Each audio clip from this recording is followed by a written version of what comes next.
अस्सलाम वालेकुम ये स्टूडेंट्स। अब हम देखेंगे कि करैक्टरिस्टिक जो है वो हम किस तरह फाइंड करते हैं किसी भी वैल्यू में, लॉगरिथम में करैक्टरिस्टिक क्या होता है। देखिए, करैक्टरिस्टिक्स मालूम करने के लिए आपको एक अलामत इस्तेमाल करनी है जिसको कहते हैं रेफरेंस पॉइंट। ठीक है, इससे करैक्टरिस्टिक फाइंड करना बिल्कुल आसान हो जाएगा। मिसाल के तौर पर वैल्यू लिखी हुई है 2, 3, 5, 7, हमें कहा जाता है इसका करैक्टरिस्टिक फाइंड करना है। तो आपने पहला हिंसे के बाद जो है ये रेफरेंस पॉइंट की अलामत, ठीक है, ये इसकी अलामत है रेफरेंस पॉइंट की, ये अलामत ड्रा करनी है। अगर तो वैल्यू में कोई पॉइंट हो तो ठीक है, अगर नहीं है तो आपने रकम के एंड पे पॉइंट लगाना है। तो रेफरेंस पॉइंट और पॉइंट इन दोनों के दरमियान जितने हिस्से हैं वो काउंट कर लेने, तो वो आपका करैक्टरिस्टिक है, यानी उर्दू में इसको कहते हैं खासा, वो आपका खासा आ जाएगा।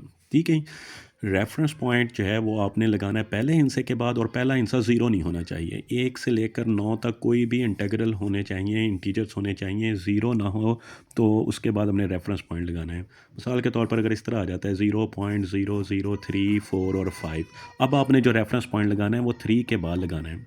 3 के बाद रेफरेंस पॉइंट लगाकर रेफरेंस पॉइंट से पॉइंट तक आपने जो हिस्से हैं वो कैलकुलेट कर लेने हैं। तो ये बन रहे हैं 1, 2 और 3 है। लेकिन अब ये क्योंकि जो पॉइंट है वो लेफ़्ट साइड की तरफ है रेफरेंस पॉइंट के, तो इसका ऊपर नेगेटिव करैक्टरिस्टिक लिखेंगे। इसका जो करैक्टरिस्टिक होगा वो माइनस में आ जाएगा। ठीक है, अगर इस तरह वैल्यू है 23.476 है। ठीक है, अब यहाँ पर इसका पॉइंट है तो पहले हिस्से के बाद रेफरेंस पॉइंट लगा दिए हैं। रेफरेंस पॉइंट और इस पॉइंट के दरमियान एक हिस्सा आ रहा है, तो इसका करैक्टरिस्टिक जो है वो 1 आ जाएगा। ठीक है, ये करैक्टरिस्टिक मालूम करने का सबसे सिंपल मेथड, और इसमें आपने अलामत जो है वो इस्तेमाल करनी है किसकी, रेफरेंस पॉइंट की आपने अलामत इस्तेमाल करनी। अगर इस तरह आ जाए 2.437 है तो पॉइंट भी एक हिस्से के बाद है, तो रेफरेंस पॉइंट भी यहीं पर आ जाएगा।